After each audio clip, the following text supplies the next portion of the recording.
অন্ধকারাচ্ছন্ন রাত্রি যদি এসে থাকে তাহলে আলোকিত প্রকাশ নিয়ে সূর্যও অবশ্যই আসে।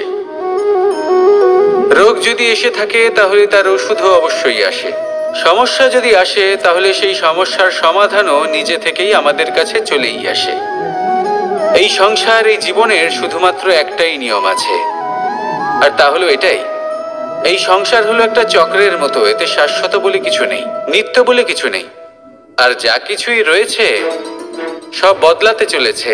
যদি আপনার জীবনে দুঃখ থাকে, সমস্যা থাকে, যদি আপনি বিপদ দ্বারা আচ্ছন্ন, তাহলে মনে রাখবেন সবকিছু বদলে যেতে চলেছে।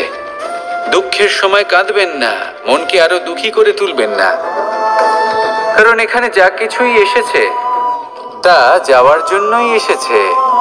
তাহলে এত চিন্তা কিসের? আনন্দ সহকারে জীবন যাপন করুন, আর আমার সাথে ভালোবেসে বলুন রাধা রাধা। যদি কোনো সিংহ বানরের মতো গাছে চড়তে চেষ্টা করে তাহলে কি হবে? একটা মাছ যদি মাটিতে হাঁটতে চেষ্টা করে তাহলে কি হবে? তারা বিফলই হবে। কিন্তু এরকম কেন হয়? তার কারণ হলো প্রকৃতির রচনা কিছুটা এরকম। এখানে প্রত্যেকটি ব্যক্তিকে, প্রত্যেকটি প্রাণীকে আলাদা আলাদা গুণের অধিকারী করা হয়েছে এবং সকলকে একটা সীমাও প্রদান করা হয়েছে। এবার এই যে বৃক্ষ, পশু, পাখি, এদের মধ্যে সেই ক্ষমতাই নেই যে এরা নিজেদের যাচাই করতে পারবে, নিজেদের সীমাগুলো বুঝতে পারবে, নিজেদের সদ্গুণগুলো চিনতে পারবে। এরা সেটা করতে পারবে না। কিন্তু মানুষ তো আলাদা। মানুষের কাছে সেই বিশেষ শক্তি আছে যে তারা পূর্ণরূপে নিজেদের যাচাই করতে পারবে, নিজেকে পূর্ণরূপে বুঝতে পারবে, নিজের দোষ, নিজের অপগুণ, নিজের সদ্গুণ, নিজেদের সীমাগুলো তারা বুঝতে পারবে। আর এটা অত্যন্ত গুরুত্বপূর্ণ। কথায় আছে যে যদি সাফল্য লাভ করতে হয় তাহলে নিজেকে যাচাই করে নিতে হবে। তাই নিজেকে যাচাই করুন, নিজের সাথে পরিচিত হয়ে যান এবং জীবনে কর্ম করতে থাকুন। সাফল্যের শিখরে অবশ্যই পৌঁছে যাবেন। আর ওখানে যদি যান তাহলে এই মন প্রসন্ন হয়ে অবশ্যই বলবে রাধা রাধা। বনের মধ্যে যদি আপনি কোনো বিষাক্ত সাপ দেখেন তাহলে কি করবেন? আপনি তখনই তার থেকে দূরে পালাতে চেষ্টা করবেন। আর এটা কেন করবেন? নিজের রক্ষার্থে। এই কথা আমি নয় মেনে নিলাম, কিন্তু নিজের জীবনে এটা করেন না কেন? আপনি যেখানেই যান, যে স্থানেই যান না কেন, প্রত্যেক সময়, প্রত্যেক মুহূর্তে এমন বিষাক্ত সাপ আপনি অবশ্যই খুঁজে পাবেন। আর সেই সাপ নয় যাদের আপনি বনে খুঁজে পাবেন। এরা হলো সেই সাপ যা আপনাকে পাপ করতে বাধ্য করবে। আপনার অন্তরের বাসনা, ক্রোধ, অহংকার, লোভ, ঈর্ষা, এদের বৃদ্ধি ঘটাবে। দেখুন, বনের এই সাপ আপনাকে একবার ছেড়ে দিতেও পারে, ছোবল নাও মারতে পারে, কিন্তু এই যে পাপরূপী সাপ আছে তা অবশ্যই ছোবল মারবে। কর্ম যদি করেন তাহলে অবশ্যই ফল পাবেন। সেই জন্য যখনই কোথাও যাবেন, যদি এমন কাউকে দেখেন, যদি এমন কিছু দেখেন যে আপনাকে পাপ করতে বাধ্য করছে, তাহলে সেই মুহূর্তে সেখান থেকে পালিয়ে যান। যেমন বনের সাপ দেখে আপনি পালাতে থাকেন। সৎকর্মের রক্ষা অত্যন্ত আবশ্যক। আসুন আর আমার সাথে ভালোবেসে বলুন রাধা রাধা। মনুষ্য জীবনের সবথেকে বেশি গুরুত্বপূর্ণ বিষয় হলো মনের একাগ্রতা। এই সংসারের যে কটি মহান কার্য সম্পাদন হয়েছে তা হলো মনের এই একাগ্রতার একমাত্র ফল। আপনি অবশ্যই দেখে থাকবেন, অনেক ছোট বড় নদী যা বয়ে চলে তাদের সামনে একটা বাঁধ নির্মাণ করা হয় সেই সব নদীর জল সঞ্চয় করতে। বাঁধ হয়ে গেলে প্রয়োজন মতো বা মনের ইচ্ছে মতো তাকে ব্যবহার করা সম্ভব। এবার এটাই আমাদের মনের সাথেও সম্ভব। আমাদের মনের একাগ্রতা আজকের দিনে দাঁড়িয়ে বিভিন্ন ধরনের বিকার, ক্রীড়া এবং ভোগের মধ্যে ভাগ হয়ে গেছে। একে একত্রিত করতে হবে, একটা বাঁধ নির্মাণ করতে হবে, কর্মের বাঁধ। আপনাকে শুধু এটাই করতে হবে, যেটা উচিত কর্ম সেটাই করুন, যেটা অনুচিত কর্ম সেটা করা থেকে নিজেকে বিরত রাখুন। ব্যাস, এই কাজটাই আপনি করতে থাকুন, মনের মধ্যে একাগ্রতার বাঁধ নির্মাণ করুন। আর একবার যদি তা নির্মাণ হয়ে যায়, তাহলে যখন চাইবেন, যেখানে চাইবেন, যতটা চাইবেন, একাগ্রতা প্রয়োগ করতে পারবেন। আর একবার যদি আপনি এটা শিখে যান, তাহলে এই সংসারকে বদলে ফেলার মতো কাজ আপনি করতে পারবেন, সমাজকে শোধরাবার মতো কাজ করতে পারবেন। তাহলে এই মনকে একাগ্র করুন আর আমার সাথে ভালোবেসে বলুন, রাধা রাধা। আমরা সবাই ফল খাই, কিন্তু আমাদের সেই ফলই প্রিয় হয় যে পরিপক্ক হয়ে ওঠে, যেটা নম্র হয়, আর যে ফল অনেক বেশি মিষ্টি আর সুস্বাদু হয়ে থাকে, যাদের রঙে বাহার দেখা যায়। সেইভাবে জীবনে আমরা নানান মানুষের সাথে পরিচিত হই, কিন্তু সেই মানুষই আমাদের মন ছুঁয়ে যায় যারা বিনম্র স্বভাবের, যাদের বাণী খুব মধুর, যাদের অন্তরে আত্মবিশ্বাসের একটা তেজ, একটা রং দেখা যায়। এবার এমন ব্যক্তি আমরা কি করে হব? ঠিক সেইভাবেই যেমন একটা ফল রোদ, বর্ষা, শীত, বায়ু এই সকল সংকটময় পরিস্থিতির সম্মুখীন হয়ে পরিপক্ক হয়ে ওঠে, সেইভাবেই মানুষ সংকটময় পরিস্থিতির সম্মুখীন হয়ে পরিপক্ক হয়ে ওঠেন। যদি এই সংকটের সম্মুখীন হন, তাহলে অভিজ্ঞ হবেন, আর এই অভিজ্ঞতাই শিক্ষা দিয়ে যাবে। এই অভিজ্ঞতা আমাদের শিখিয়ে দেয় যে আমাদের বিনম্র থাকতে হবে। অহংকার করে কোনো লাভ নেই। মধুর বাণীর যে কি মূল্য তা আমরা শিখতে পারি। এই অভিজ্ঞতাই আমাদের বুঝিয়ে দেয় যে উচিত অনুচিত কোনটা, আমাদের দৃষ্টিভঙ্গি তৈরি করে, আর এই দৃষ্টিভঙ্গি দ্বারা আত্মবিশ্বাস জাগ্রত হয়। সেই জন্য জীবনে কখনো বিপদ থেকে দূরে পালাবেন না, সেগুলোর সম্মুখীন হন, অভিজ্ঞতা লাভ করুন, তার থেকে শিক্ষা লাভ করুন, এইভাবেই পরিপক্ক হবেন। আসুন আমার সাথে ভালোবেসে বলুন, রাধা রাধা। ধন সঞ্চয় করা সম্ভব, আর সেই জন্য ধন সব থেকে বেশি মূল্যবান সম্পত্তি নয়। এবার আপনি বলবেন, এ আমি কি বলছি? এই ধন খুব মূল্যবান, আমরা সকলে অর্জন করতে ব্যস্ত। সেটা এই কারণে, কারণ আপনারা জানেন না এই সংসারের সব থেকে বেশি মূল্যবান সম্পত্তি কি। এ হলো সেই সম্পত্তি যা কখনো সঞ্চয় করা সম্ভব নয়। আপনার কাছে যতই ধন থাকুক, তা দিয়ে আপনি স্বাস্থ্য লাভ করতে পারেন, বাড়ি কিনতে পারেন, আদি ইত্যাদি, কিন্তু আপনি যতই ধনী হন না কেন, ফেলে আসা দিনের একটা মুহূর্ত আপনি লাভ করতে পারবেন না। এই একটা মুহূর্ত, এই সময়, এটাই হলো সংসারের সব থেকে মূল্যবান সম্পত্তি। একবার চলে গেলে তা কখনোই ফিরে আসে না। আর এই মুহূর্ত যতই চলে যাক না কেন, আমরা স্মৃতির মাধ্যমে সেগুলি যাপন করতে পারি, তার আনন্দ উপভোগ করতে পারি। আর যার সাথে আমরা সময় অতিবাহিত করেছি, তার স্মৃতিতে আমরা চিরকাল জীবিত থাকতে পারি। সেই জন্য সময় সব থেকে মূল্যবান সম্পত্তি, তাকে এইভাবে নষ্ট করবেন না। প্রত্যেকটা মুহূর্ত উপভোগ করুন, আনন্দ করুন, আর ভালোবেসে বলুন, রাধা রাধা। কনক, কি সুন্দর একটা শব্দ। এর অনেকগুলো রূপ রয়েছে, অনেকগুলো অর্থও রয়েছে। প্রথম অর্থ হলো স্বর্ণ, অর্থাৎ সম্পত্তি। দ্বিতীয় অর্থ ধুতুরা, অর্থাৎ গাছের ছোট একটা বীজ, যা কিনা অত্যন্ত শক্তিশালী হয়। যদি বেশি মাত্রায় এর প্রয়োগ করা হয়, তাহলে এটা বিষময় হয়ে উঠতে পারে। এই হলো সেই ধুতুরা যার প্রয়োগ মহাদেবের পুজোতে করা হয়। এবার প্রশ্ন হলো এটাই যে এই স্বর্ণ এবং এই ধুতুরার মধ্যে মিল কি রয়েছে। মিল হলো এটাই যে এই দুটোই মানুষকে মত্ত করে তোলে। ধুতুরা মানুষকে তখন মত্ত করে যখন তাকে সেবন করা হয়, কিন্তু স্বর্ণ, ধন, সম্পত্তি, মানুষ এটা যতটাই অর্জন করে নেয় সেটাই যথেষ্ট। এই স্বর্ণ মানুষের ভাবনা চিন্তা করার ক্ষমতাকে বশ করে ফেলে। মানুষ সম্পত্তির লোভে মত্ত হয়ে ওঠে, কারণ যে যত চমৎকারী, যতটা অমূল্য হয়, তাকে সামলানো কিন্তু ততটাই কঠিন, তাই না?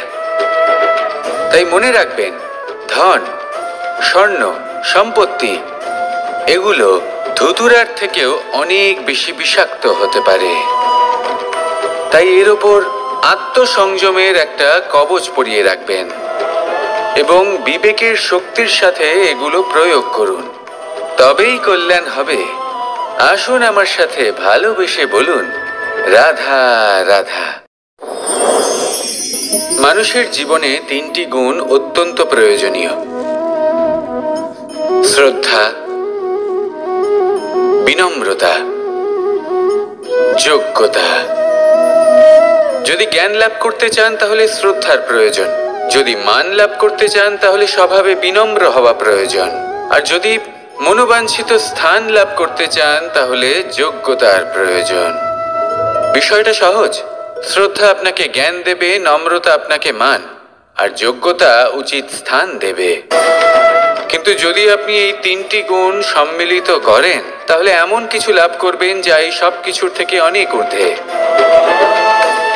সম্মান।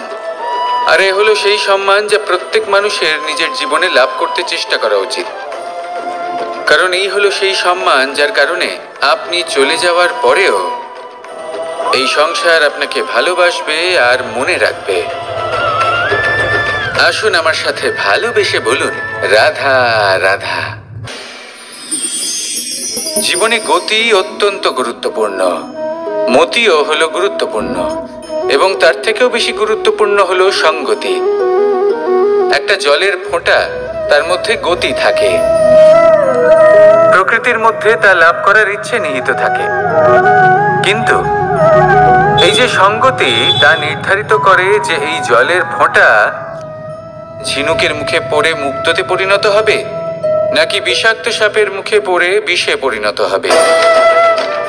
এবার দেখুন, এই জঞ্জাল স্বর্ণকারের দোকানের সামনেও থাকে এবং জঞ্জাল একজন ব্যবসাদারের দোকানেও থাকে, কিন্তু জঞ্জাল যা স্বর্ণকারের দোকানে থাকে তা ব্যবসাদারের দোকানের জঞ্জালের থেকে অনেক বেশি মূল্যবান, কারণ তার মধ্যে সোনার কণার সঙ্গতি থাকে।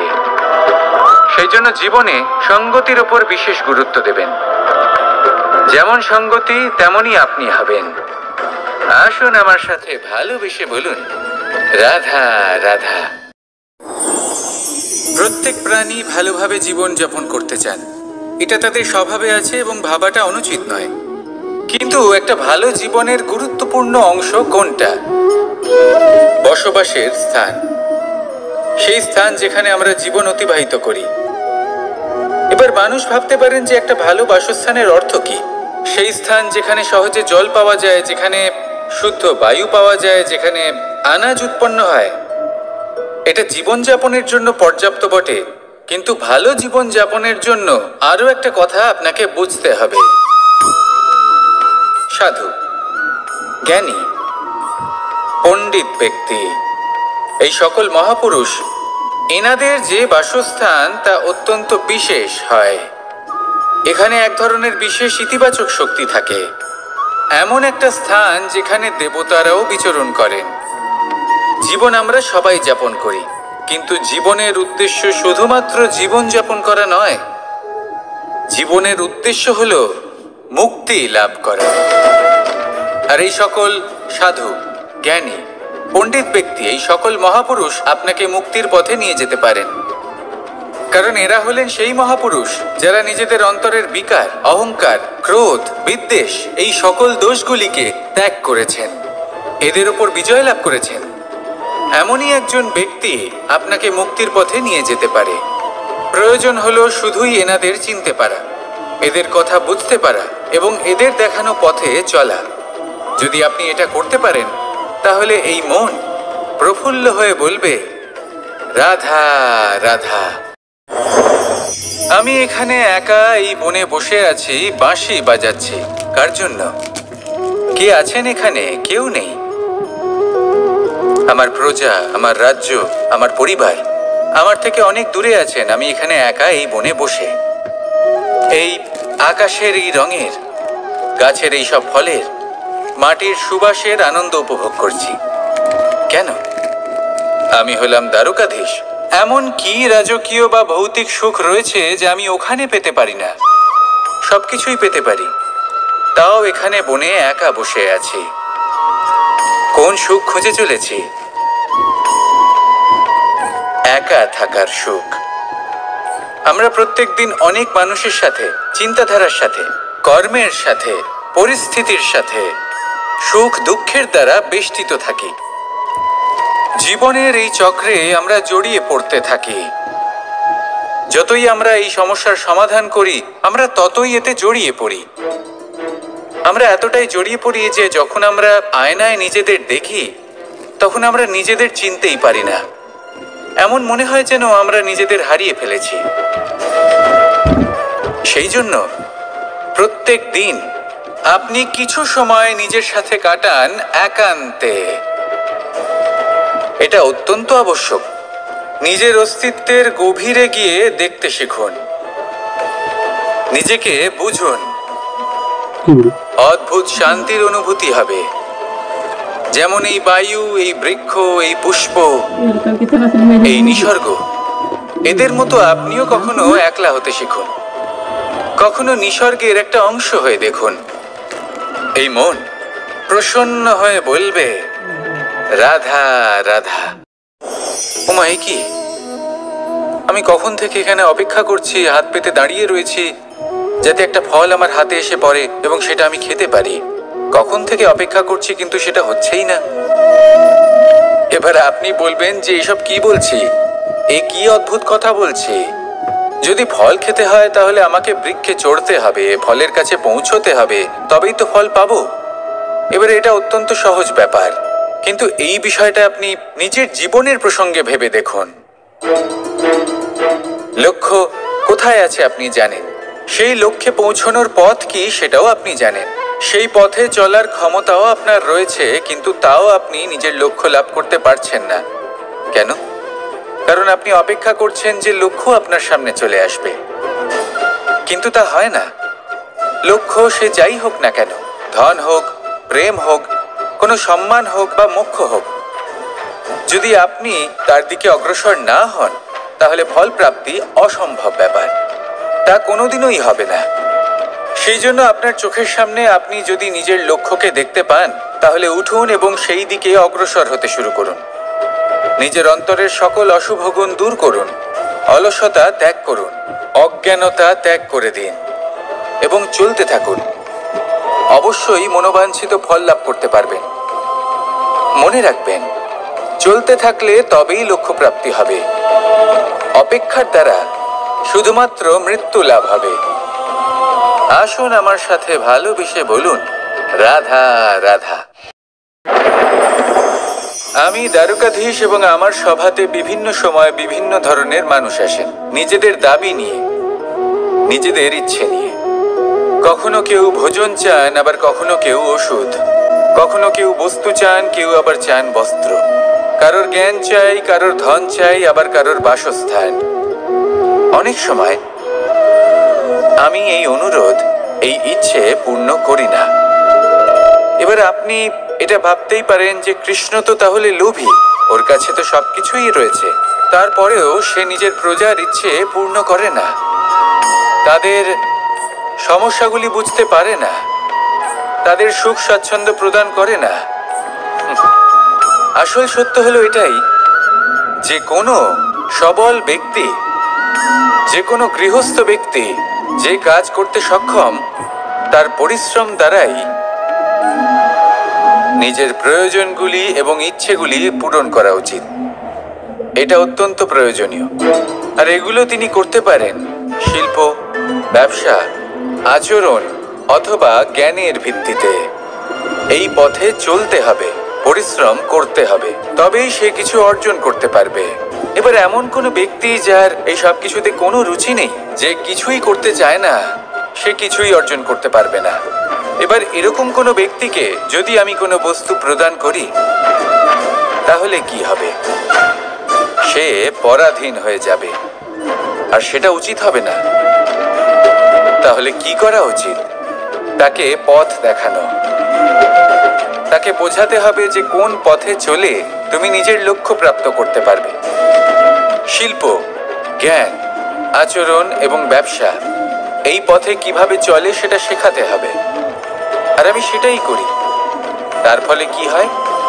ব্যক্তি স্বাধীন হয়ে যায়।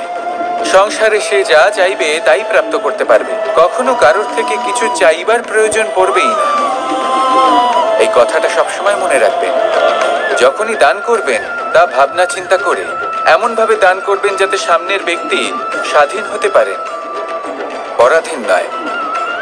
আসুন আমার সাথে ভালোবেসে বলুন রাধা রাধা করতে শিখুন। পাণ্ডবরা বন থেকে এসেছিলেন। ওনাদের কাছে না কোনো ধন ছিল, না কোনো সম্পদ, না বিদ্যা। নিজের পরিশ্রমের দ্বারা ওনারা বিদ্যা অর্জন করেছিলেন, আর তার দ্বারাই সম্পদ অর্জন করলেন আর ধনও অর্জন করলেন। এই পাণ্ডব ছিলেন অত্যন্ত কুশল এবং শক্তিশালী।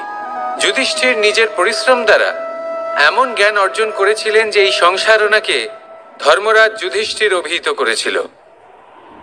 দেখতে গেলে পাণ্ডবদের কাছে সবকিছুই ছিল, কিন্তু যখন বিষয় এলো আরো ধন লাভ করার, তখন যুধিষ্ঠির, যিনি পাণ্ডবদের মধ্যে জ্যেষ্ঠ, তিনি সকল পাণ্ডবদের সাথে দ্যুতক্রীড়ায় অংশগ্রহণ করে ফেললেন। এর ফলে না শুধু ধনলক্ষ্মী, ধর্মলক্ষ্মী, বিবেক লক্ষ্মীকেও হারালেন, আর শুধু তাই নয়, নিজের গৃহলক্ষ্মী দ্রৌপদীকেও হারিয়ে ফেললেন। এর কারণ কি? ভুলে গেলেন খুব সহজ একটা কথা। এই সংসারে সম্মান এবং সাফল্য দুটোই পরিশ্রমের দ্বারা লাভ করতে হয়, কিন্তু দ্যুতক্রীড়ার এই খেলা আমাদের ভাগ্যের উপর নির্ভরশীল। এই সংসারে দুটি পথ রয়েছে।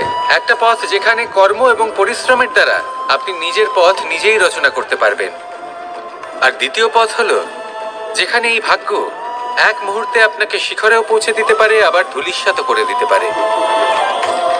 আপনি কোন পথ বাছবেন সেই চয়ন আপনারই। আসুন আর আমার সাথে ভালোবেসে বলুন রাধা রাধা।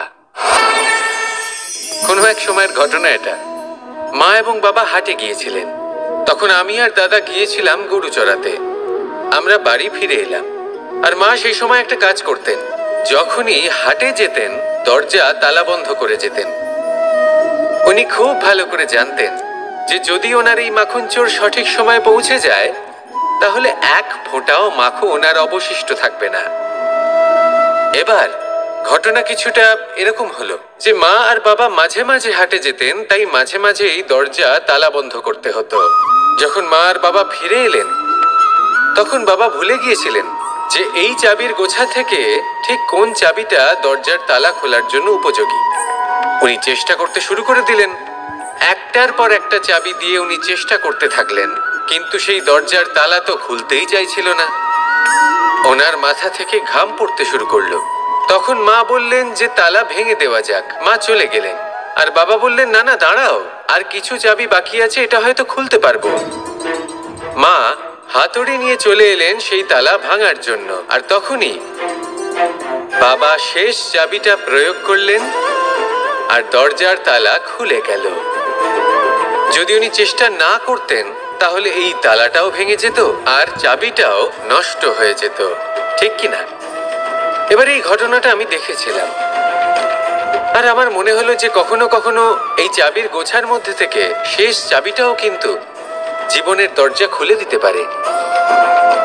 সেজন্য আপনি যদি জীবনে সাফল্য লাভ করতে চেষ্টা করেন, নিজের লক্ষ্যে পৌঁছতে চান, তাহলে হার মানবেন না। হয়তো দেখবেন আপনার পরবর্তী প্রচেষ্টা বা এই অন্তিম প্রচেষ্টা আপনাকে সাফল্যের পথে নিয়ে গেল। তাই নিরন্তর প্রচেষ্টা করতে থাকুন, জীবনে সাফল্য লাভ করুন। যজ্ঞের আগুনকে শুভ বলে মনে করা হয়, আর সেখানেই চিতার আগুনকে অশুভ মনে করা হয়। এমনটা কেন হয়? এখানে বিষয়টা হলো লক্ষ্য, বিচার এবং সঙ্গের। যখন আমরা যজ্ঞ করি তখন আমাদের লক্ষ্য কি হয়? পরিবেশকে আরো পবিত্র করে তোলা, ইতিবাচক করে তোলা। আমাদের লক্ষ্য শুভ হয়। তারপরে আসে বিচার। এই পরিস্থিতিতে সেই বিচার হলো অগ্নি। স্ফুলিঙ্গ থেকে তীব্র আকার ধারণ করে সমস্ত কাঠকে পুড়িয়ে দেয় এবং সুগন্ধ ছড়িয়ে দেয়। অর্থাৎ যদি আপনার লক্ষ্য শুভ হয় তাহলে তার নিজেই শুভ বিচারধারাকে আমন্ত্রণ জানায়। এই শুভ বিচার তখনই আসবে যখন আপনার সংকল্প শুভ হবে। অন্যদিকে হলো চিতার আগুন। এর লক্ষ্য কি? একটা দেহকে পরধামে পৌঁছে দেওয়া। সবার শেষে সব সবকিছু আপনার উপরে নির্ভরশীল যে আপনি কোনটা চয়ন করতে চান। আপনার লক্ষ্য যদি শুভ হয় তাহলে আপনার বিচার এবং সঙ্গতি আর তার পরিণাম সবই শুভ হবে। আসুন আর আমার সাথে ভালোবেসে বলুন, রাধা রাধা।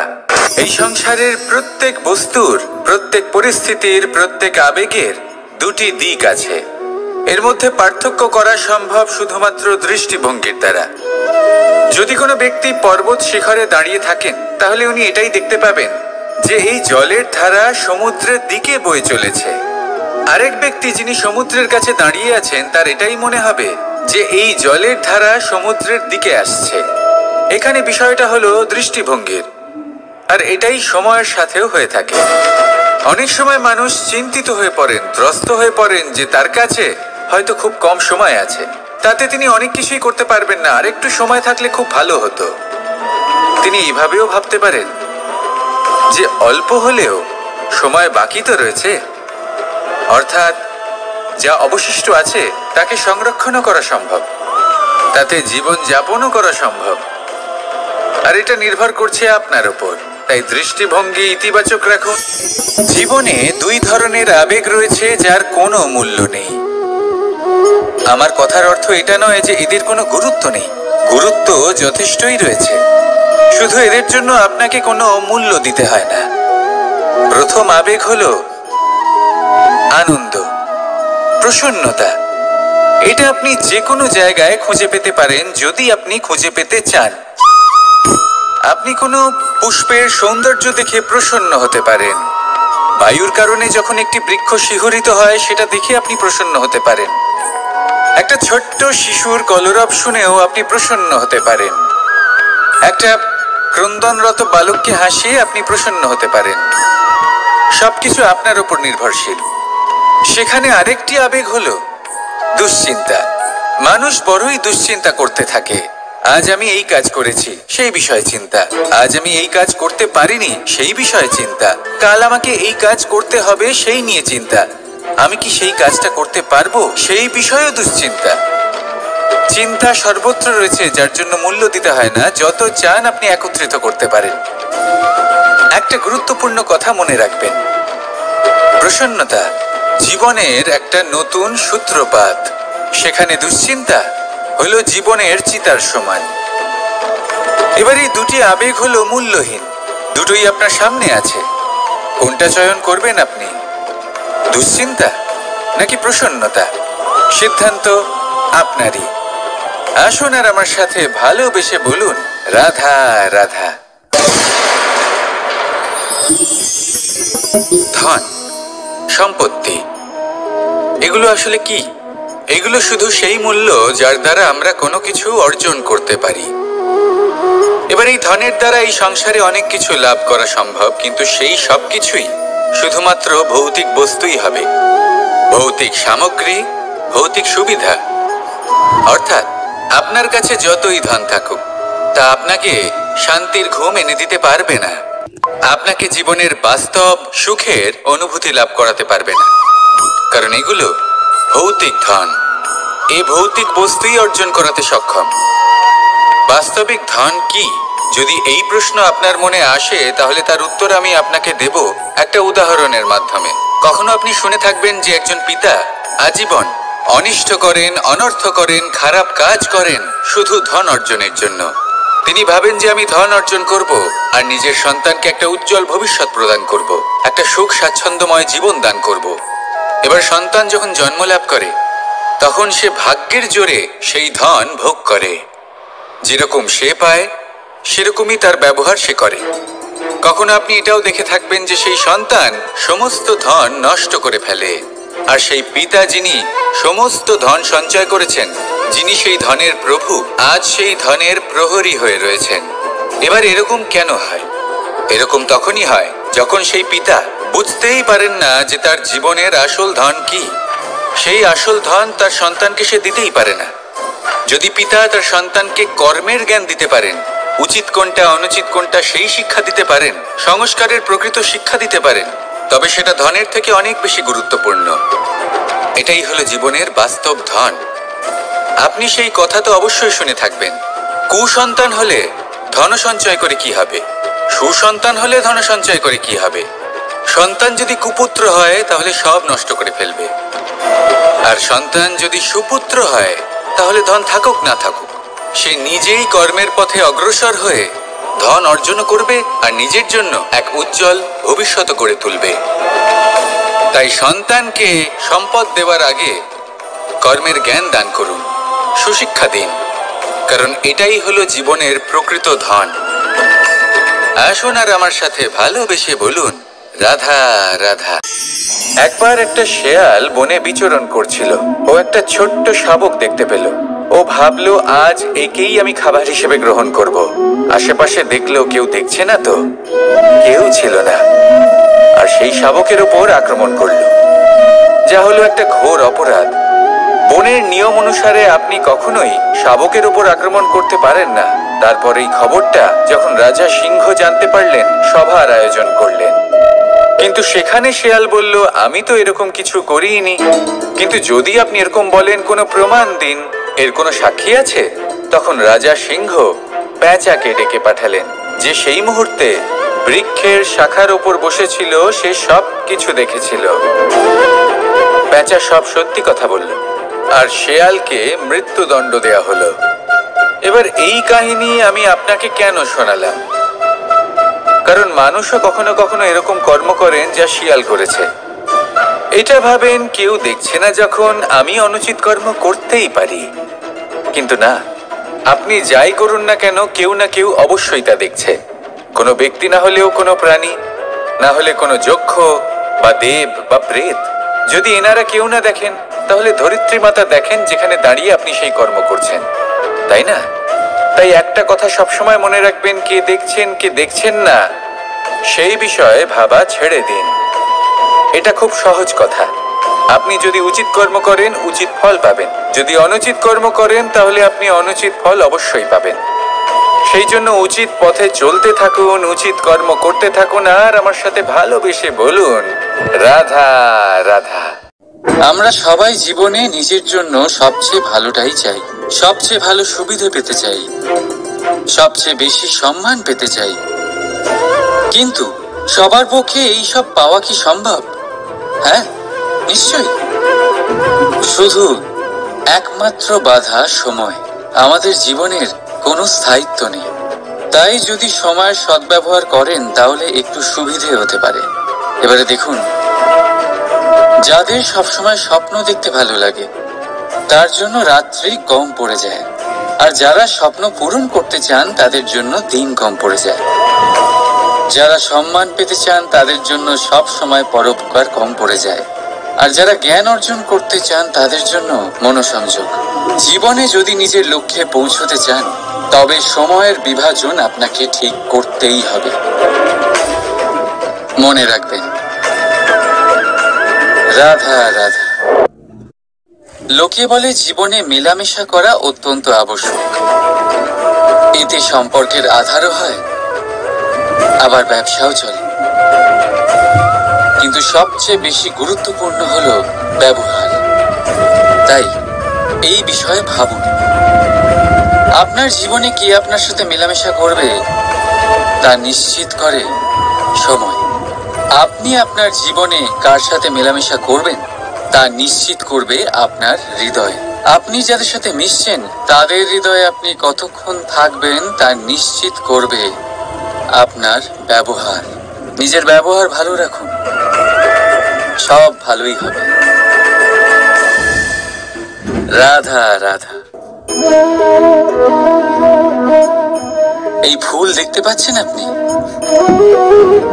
এটা সেই ফুল যার জীবন এই ডালে শুরু হয়েছিল। দর্শকদের চোখে প্রশংসা দেখল সে, মধুর লোভে মৌমাছিরা এলো, আর তারপর ডাল থেকে ভেঙে নিচে পড়ে গেল সে। কেন? নিয়তি এরকম কেন করলো? ভাবুন, কারণ এই ডালেই ফুল হয়ে থাকাটা এই ফুলের জীবনের লক্ষ্য কখনোই ছিল না। এবার এই ফুল হয় দেবতাদের সজ্জায় ব্যবহৃত হবে, নয় কোনো কন্যার গয়নায় গাঁথা হবে, আর নয় কারোর প্রেম প্রদর্শনের মাধ্যম হবে। দেখুন, জীবনে নিজের লক্ষ্যে পৌঁছতে হলে যাত্রাকে ভয় পেলে চলবে না। নিজের অস্তিত্ব তৈরি করতে হলে তাদের ছায়া থেকে আপনাদের দূরে যেতেই হবে যারা আপনাকে অস্তিত্ব প্রদান করেছেন। এটাই জীবনের নিরন্তর সত্য। রাধা রাধা।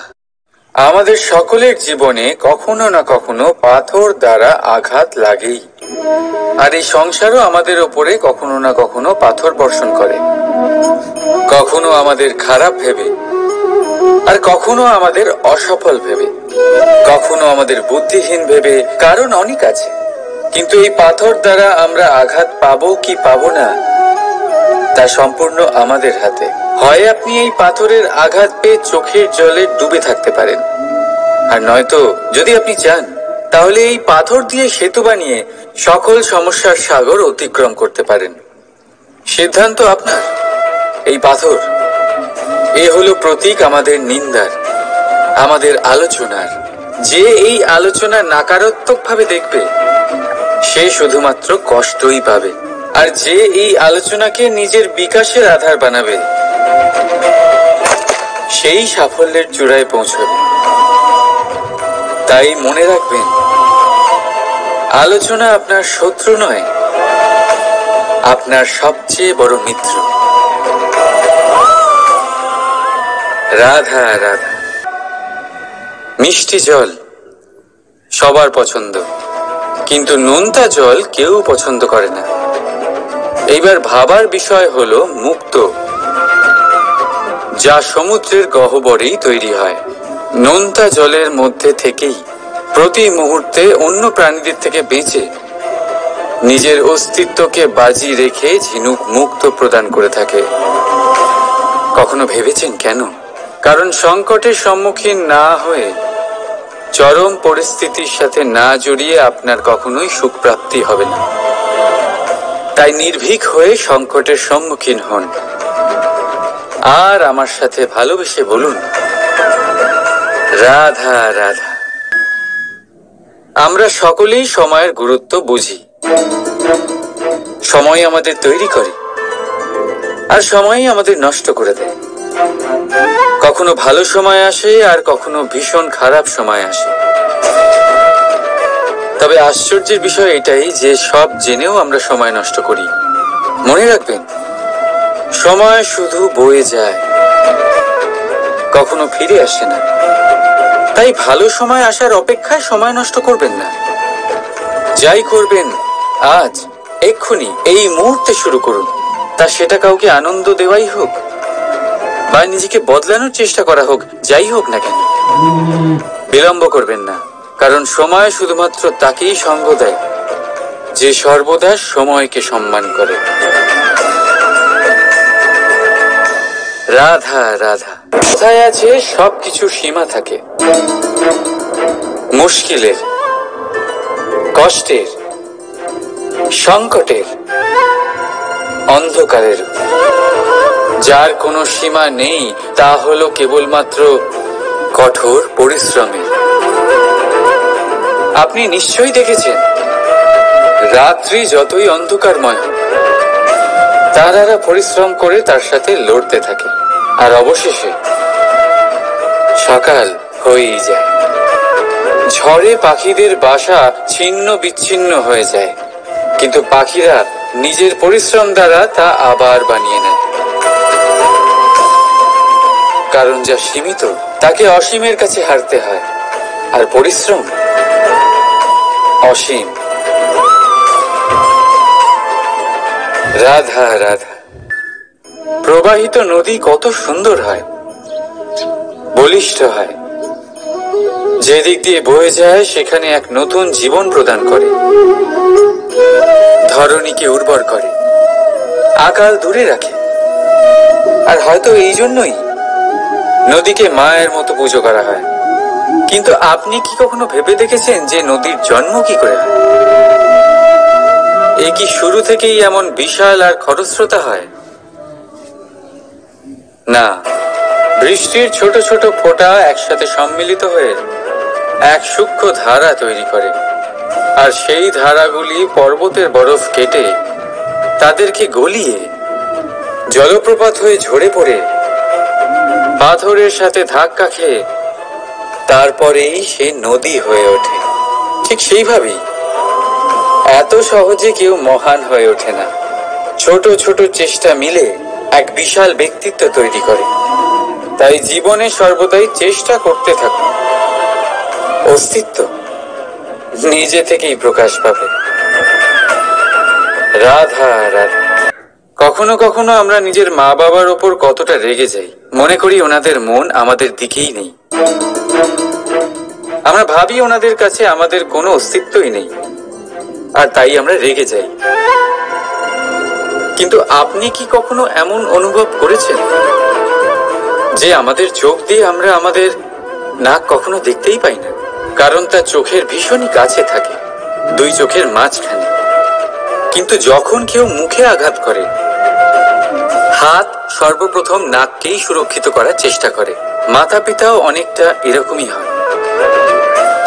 আপনার ভালোর জন্য, আপনার সুরক্ষার জন্য তারা সবসময় তৈরি। তাই তাদের প্রেমকে কখনো সন্দেহ করবেন না। আবশ্যক নয় তাদের প্রেম আপনি সবসময় স্পষ্টভাবে দেখতে পাবেন, কারণ এই এক এমন প্রেম যা সর্বদাই আপনার সাথে ঢাল হয়ে আপনার রক্ষা করতে থাকবে। রাধা রাধা। বাবুল গাছ কত বিশাল আকার হয়, পিপুল গাছও বিশাল আকার হয়। কিন্তু আপনি কি কখনো ভেবে দেখেছেন যে কেন বাবুল গাছ কেটে তা ব্যবহার করা হয়, আর কেনই বা পিপুল গাছকে পুজো করা হয়? এই জন্যই, কারণ পিপুল গাছ তার নিচে বসে থাকা পথিককে ছায়া প্রদান করে, নিজের ডালে অসংখ্য পাখিদের আশ্রয় দিয়ে থাকে, কাউকে কাঁটা ফুটিয়ে দূরে সরায় না, বরং তাকে শীতল ছায়া দিয়ে তার ক্লান্তি দূর করে। এই সংসারে যদি আপনি সম্মান পেতে চান, তবে পিপুল গাছের মতোই হতে হবে। কিছু দিতে শিখুন, আনন্দ, সুখ, শীতলতা দান করতে শিখুন, আর কাঁটার মতন কাউকে কখনো কষ্ট দেবেন না। সম্মান স্বয়ং হেঁটে আপনার কাছে আসবে। আর মন প্রসন্ন হয়ে বলবে, রাধা রাধা।